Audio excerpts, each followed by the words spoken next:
여러분은 인류의 기술이 시간이 흐름에 따라 천천히 그리고 계단식으로 발전해 왔다고 믿으시나요? 만약 제가 2000년 전에 이미 현대의 디지털 시계보다 정교한 컴퓨터가 존재했다고 말씀드린다면 어떠시겠습니까? 이야기는 1901년 그리스 안티키티라 섬의 차가운 바다 밑에서 시작됩니다. 폭풍을 피해 정박했던 잠수부들이 우연히 건져 올린 정체불명의 청동 덩어리. 처음엔 그저 쓸모없는 돌덩이인 줄로만 알았던 이 물건이 사실은 인류의 역사를 송두리째 다시 써야 할 오파츠라는 사실을 알아차리는 데는 수십 년의 시간이 필요했습니다. 엑스레이와 최신 CT 촬영 기술로 이 유물을 투과해본 과학자들은 경악했습니다.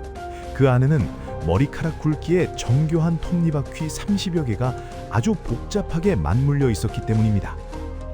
이것은 르네상스 시대인 14세기에나 등장해야 할 기술입니다. 그런데 기원전에 이미 존재했습니다. 우리가 알던 인류사는 틀렸을지도 모릅니다. 더 놀라운 건 이 기계의 계산 능력입니다. 이 장치는 수성, 금성, 화성, 목성, 토성 등 당시 알려진 모든 행성의 궤도를 정확히 추적했습니다. 심지어 달의 궤도가 완벽한 원형이 아니라 타원형이라는 사실까지 계산에 반영했습니다. 달이 지구에 가까워질 때 속도가 빨라지는 그 미세한 변화까지 톱니바퀴의 축을 어긋나게 배치해 구현해낸 것이죠. 그렇다면 대체 누가 이런 신의 도구를 만들었을까요? 수많은 학자가 지목하는 단 한 명의 이름, 바로 고대 최고의 천재 아르키메데스입니다.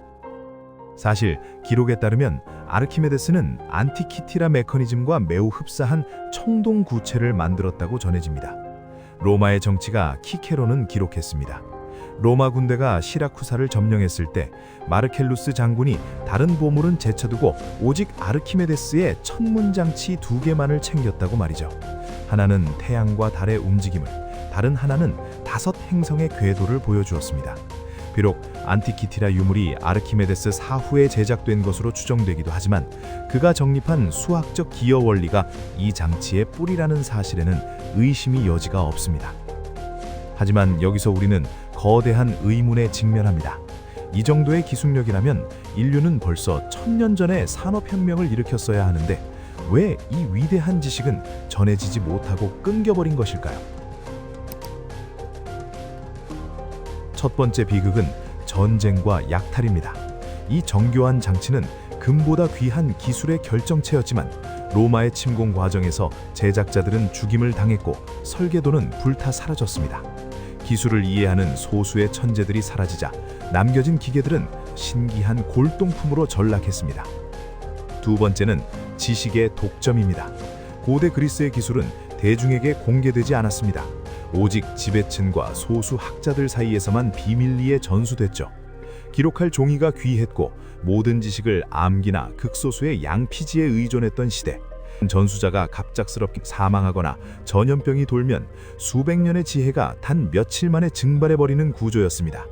결국 인류는 이 경이로운 지혜를 잃어버리고 다시 1500년이라는 기나긴 암흑기로 돌아가야 했습니다. 안티키티라 유물은 과거의 인류가 결코 우리보다 뒤처지지 않았다는 것을 증명하는 가장 강력한 증거입니다. 인류는 정말 끊임없이 발전하고 있는 것일까요? 아니면 이미 도달했던 정점에서 뒤로 밀려난 것일까요? 오늘 이야기는 여기까지입니다. 2000년 전 바다 깊은 곳에서 건져 올린 이 작은 톱니바퀴들이 우리가 믿어온 상식을 흔들고 있습니다. 역사의 이면에 숨겨진 기묘한 기록들. 지금까지 언더로그였습니다. 영상이 흥미로우셨다면 구독과 좋아요로 이 미스터리 탐험에 동참해 주시기 바랍니다.